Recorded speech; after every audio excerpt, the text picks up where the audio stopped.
Hello po sa inyong lahat. Isang magandang umaga po sa inyong lahat. Good morning po.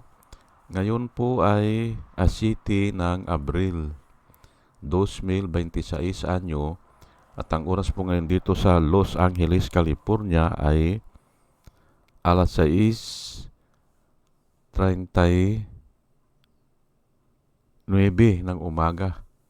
Alas 6:39 at araw po ngayon ng Martes. At nais ko po mag-vlog mga kababayan, mga minamahal, patungkol po dito sa bank account ni Sarah. Ang title ko po ngayon ay Pag Nabuksan ang Bank Account ni Sarah. Yan po ang title ko. Ay marami po ang nagsasabi, mga vlogger, ay marami na kung nabuksan po ang bank account ni Sarah, ay marami ang madidismaya o talagang mag-aalsa. Opo. Yan po marami ang mag-aalsa, pero hindi ko na isinulat dyan kasi nga ayaw ko ng mahaba na title. Basta ang title ko na lang, Pag Nabuksan ang Bank Account ni Sarah. Hindi lang po bank account ni Sarah yan, joint account nila ng kanyang ama. Diyan sa Makati, diyan sa Julia Vargas Street. BPI ata yan, BPI branch. Ngayon ay ito po ay naglalaman nung 2016 pa po noong 2016, ang sabi ni Trillanes, ito po ay naglalaman ng 2.4 billion yung total na transaction. At yan po ay, sang-ayon din kay Trillanes, yan ay nanggagaling sa mga drug lord. Nagdideposito every 6 months yung mga drug lord ng 50 million to 60 million. Yan po pag nabuksan po yan ay wala nang depensa si Sarah o wala nang maniniwala sa kanya. Just imagine, hindi po ba 10 years na yan? 2016 pa 2016 sinabi na ni Trillanes yan. Pero nga hawak nila ang gobyerno, hawak nila ang ombudsman, hawak nila ang pulis, ang NBI, military. Kaya ganyan, naaantala yung pagbukas ng bank account. O hindi talaga nila papayagan kasi doon po hindi magsisinungaling po ang record Opo, kung talagang magkano ang umabot at may nagdideposito ba na ganun at saan nanggagaling. Yung nga lang yung may nagdideposito questionable na po yan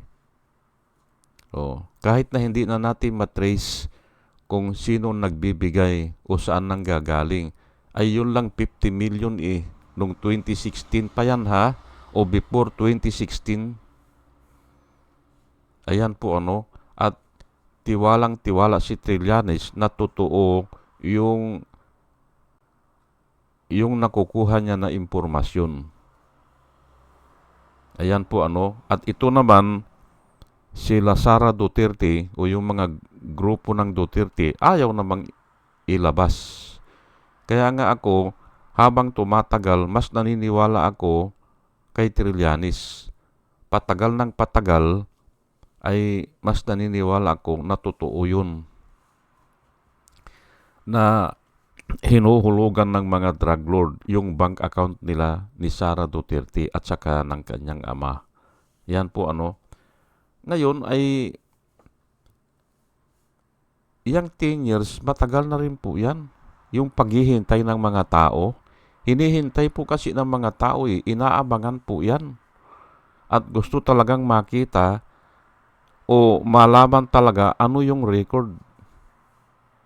Inaabangan po yan. At palagay ko yung iba ay nangamatay na Opo. Pero sa 10 years po marami po ang namamatay dyan Oh, di ba?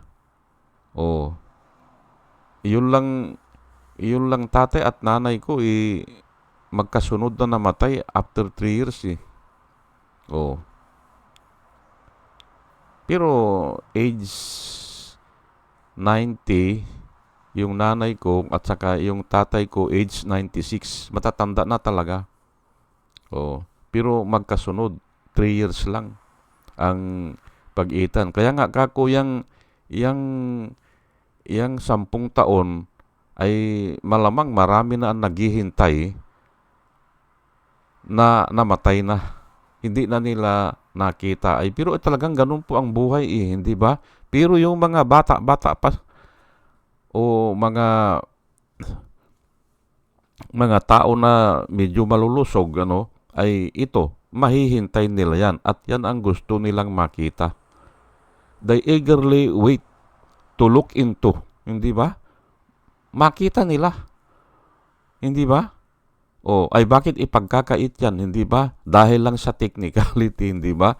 Bakit ipagkakait yan ng gobyerno o ng Supreme Court o kung sino yung kaalyado nila? Tumakbo na naman si Sara sa Supreme Court at binabawalan na naman Hindi raw dapat yung mini trial Ayan po hindi ba?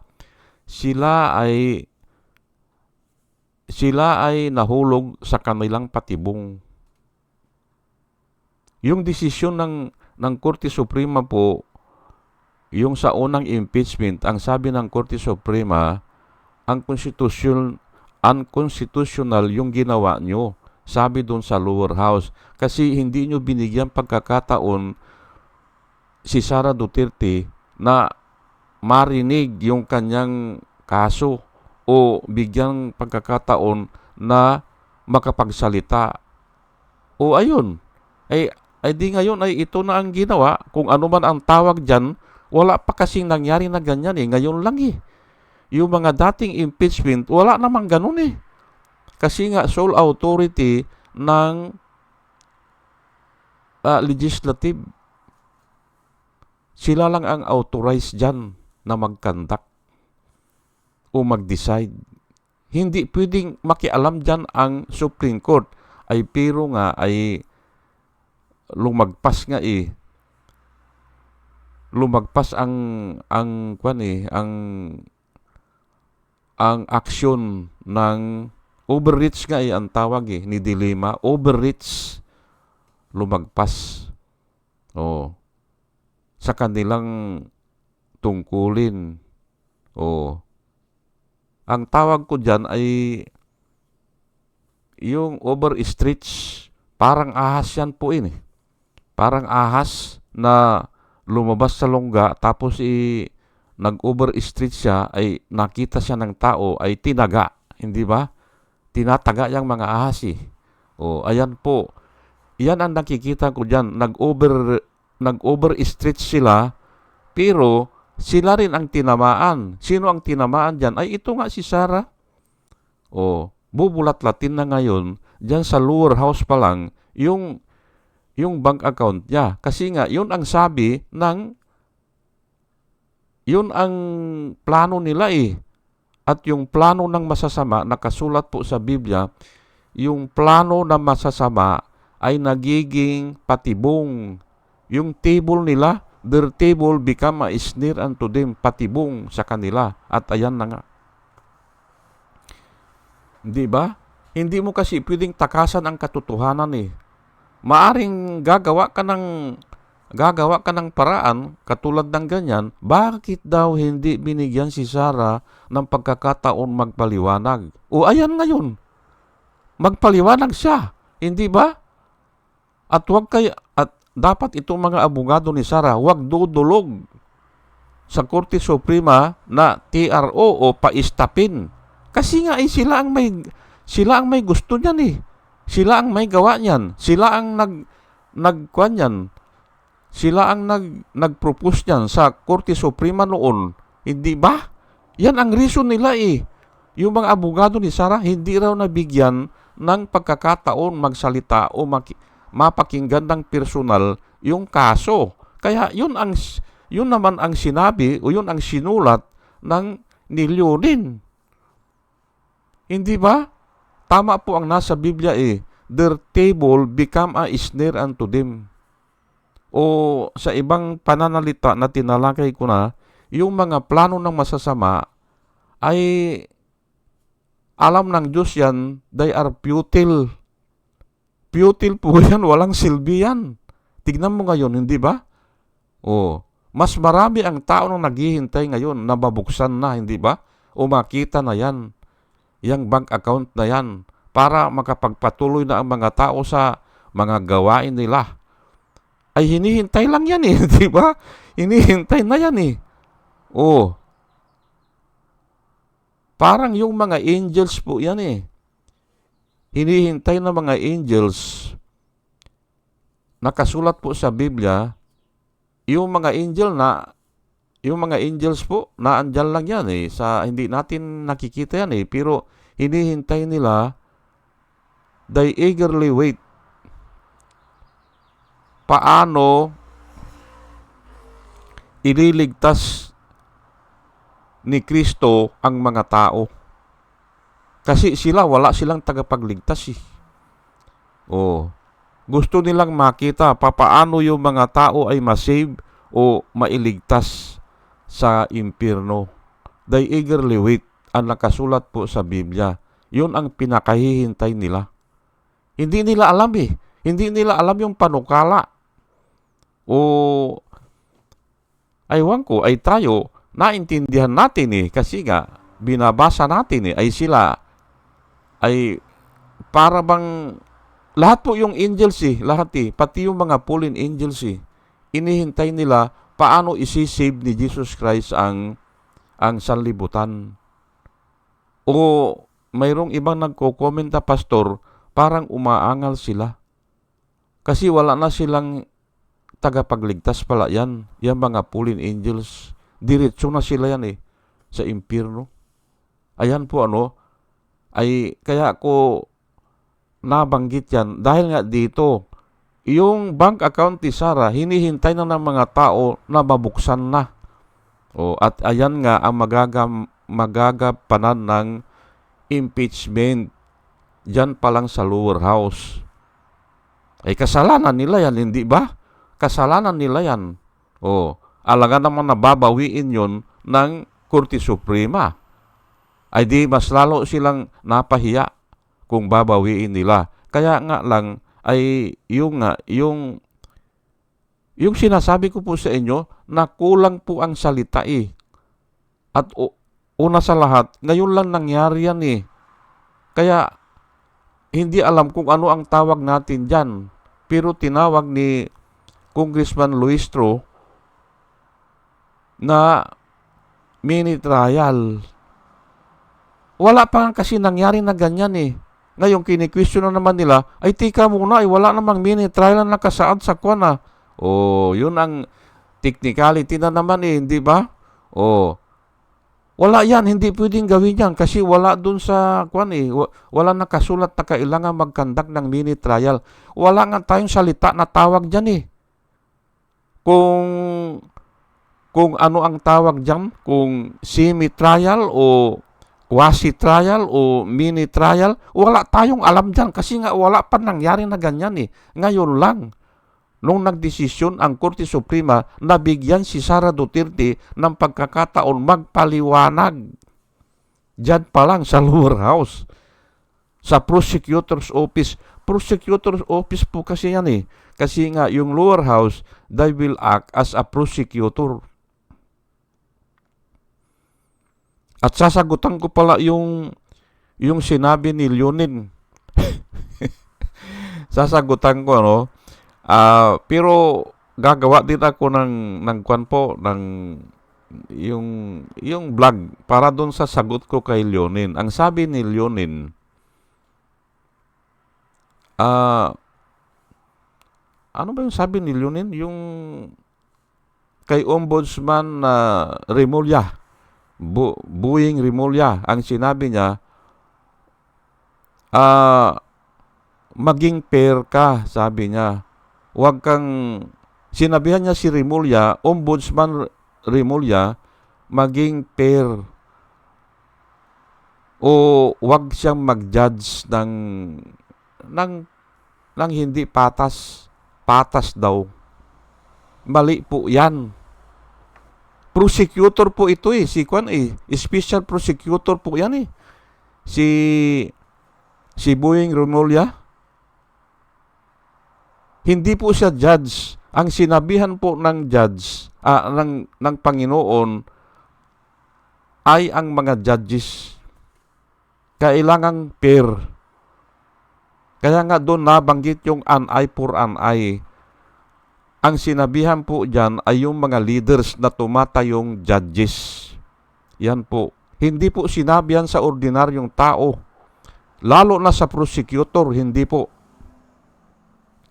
Ang prosecutor po, para malaman lang nito ni Leonin ha, ang prosecutor po, ang kinakausap niyan, yung mga biktima. Ang kinakausap niya, yung complainant. Ay kung nakausap siya ng 3 complainant at sinabi na, oo, nakita ko siya ang pumatay. Pumunta na naman sa isang complainant. Oo, ay inargabyado kami dyan.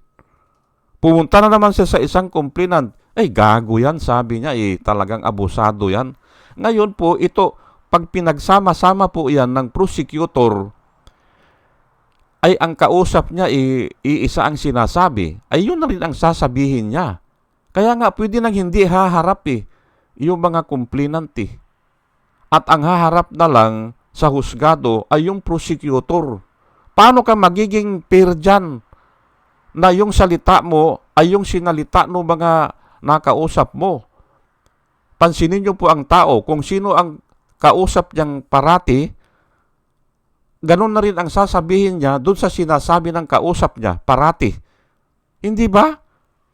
Kasi nga sigurado na siya na naglustay ng pira. Yun ang sasabihin niya, prosecutor siya Tanga, ito si Leonin, hindi ba? Iba po ang katayuan ng prosecutor. Nakuha ko po yan sa Biblia. Nasa paghuhukom, sa araw ng paghuhukom, tatayo po yung mga taong ligtas at ituturo. Sila ang magiging prosecutor. At sila na rin ang magiging judge in the time of judgment. Nabasa ko po yan sa Biblia. Tatayo Parehas na tatayo yan yung hindi save at saka yung save. Tatayo po yan. Pero hiwalay na sila. Nasa kanan yung save, nasa kaliwa yung hindi mga save. Pero ituturo niya ay siguro yun ang kakilala niya. Oo, ay siya ang pumatay. Nakita ko Ganun po yan. Ituturo niya, ididiin niya. Prosecutor nga They will act as a prosecutor. At saka, judge. Aywan ko lang kung yung judge ay may tawag doon yung by delegation. Pwede naman hindi ba? Yung pag-judge mo ay by delegation. Dinilegate sa'yo. Ano ba naman ito si Kwan? Ano ba naman ito si Leonin? Hindi ba? Tatalakayin ko po yan ng separate. Bakit niya pagsabihan si Ombudsman na kailangan maging fair? Hindi po. Prosecutor yan Lahat nung nalaman niya ay sasabihin niya. Siya ang pumatay. Na sigurado siya kasi may mga witness siya bakit sasabihin mo na fair? Prosecutor nga yan Baka ang gustong mangyari ni Justice Leonin ganun kay Martires na tahimik na lang na hindi mo alam ay dinismiss na yung kaso ni Villanueva, 2 sila ni Villanueva, dinismiss na niya pala, hindi pinaalam. Tapos piluso po pa, wala daw sa batas na kailangan ipaalam o ilagay sa dyaryo. Ayun na nga po, hindi ba? Ganun po kasama ang tao. sisilipin yung batas at sasabihin niya, wala namang batas na kailangan i-publish yung desisyon ko Ayan po hindi ba? Ganun po kasama ang tao at hanggang ngayon, may ganyan. May ganyan mga tao. Kaya nga parating kulang ang batas. Pero nga ang Diyos nakikita po ang laman ng puso. Opo, hindi uubra yung ganyan. Ngayon ito lang ang isishare ko po sa inyo, walang natatagong di malalantad. Walang lihim na di nabubunyag. Ayan po, nililihim nila Sarah, hindi ba? Nililihim nila yung yung bank account nila Pero ang sabi ng Panginoon, walang lihim na hindi nabubunyag. Di ba? Kahit na pa 10 years yan nagtagumpay sila ng 10 years, hindi nabulatlat, nangamatay na yung iba, hindi ba? Hindi nakita, pero ngayon malamang makikita yan. Palagay ko lang malamang makikita yan. Kasi ang nakikita ko kamay na ng Diyos ang gumagalaw. Di ba? Ito, isishare ko lang po sa inyo Itataas ko lang po Ecclesiastes 12 verse 14. For God will bring every deed into judgment, along with every hidden thing, whether good or evil. Ayan po pangako po yan ng Panginoon. For God will bring every deed into judgment. Lahat po yan. Kaya nga lang, kung papaano yan o kailan, hindi natin alam. Pero ang alam ko, hindi makaalis dito sa mundo na hindi niya pagbabayaran Opo, hindi makaalis. Proverbs 10:9, He who walks in integrity walks securely, but he who perverts his ways will be found out. Makikita sa Proverbs po yan. Hindi ba? Yun daw, lumalakad ng may integridad secure siya. Pero yung perverts his ways, yung nga ganyan, niluluko yung mga, ayan nga po, hindi ba? Kung ano-ano ang sinasabi. Ang sinasabi bakit daw hindi binigyan si Sarah ng pagkakataong marinig at masagutan. Ngayon bibigyan siya, ayaw pa rin niya. Kaya nga nakikita ng tao na ayaw niyang humarap kasi guilty. At nasa nasa Biblia, the guilty plea. Di ba? But the innocent is as bold as the lion. Isaiah 29 verse 15, Woe to those who keep to hide their plans from the Lord in darkness. They do their works and say, Who see us and who will know? Ayan po woe. Ang ibig sabihin woe kwan yan yung parang divine kwan yan divine verdict na wala mangyari sa iyo. Hindi ba? O masasalanta ka. Woe to you At pag nagbigay po ng ganyan ng verdict ang Panginoon, sigurado po yan. Kasi hindi po nagsisinungaling ang Panginoon Sino ba yung masasalanta? Ayun nga, yung their deeds are in darkness. Their works are in darkness. Na nagsasabi pa sila na sino makakakita sa atin? Sino makakaalam yan? Ang hindi nila alam na ang Panginoon walang lingid sa kanya ang panlingin ng Panginoon ay abot sa amandako. Ayan po, hindi nila alam yan hindi sila nagtitiwala doon. Alam po ng Diyos yan. Kaya nga ito nga woe to those, hindi ba? Parang binigyan na ng divine verdict, hindi ba? At ayan nga, ang nakikita ko na nangyayari ay tingnan nyo ngayon si Duterte, hindi ba? O, napakataas, hindi ba? Biglang, ayun, hindi ba? O, at palagay ko nga ito ay kasama yan sa pagbabayad nila. Opo, mabuksan yan para makita na ng lahat, hindi ba? O, o sige po, hanggang dito na lang po, at sana po sa ating pakikinig ay may nakuha tayo na wisdom na nanggagaling po sa Panginoon. At muli mga kababayan, mga minamahal, isang magandang umaga po sa inyong lahat at salamat po sa inyong pakikinig. Salamat po ng marami. Salamat po.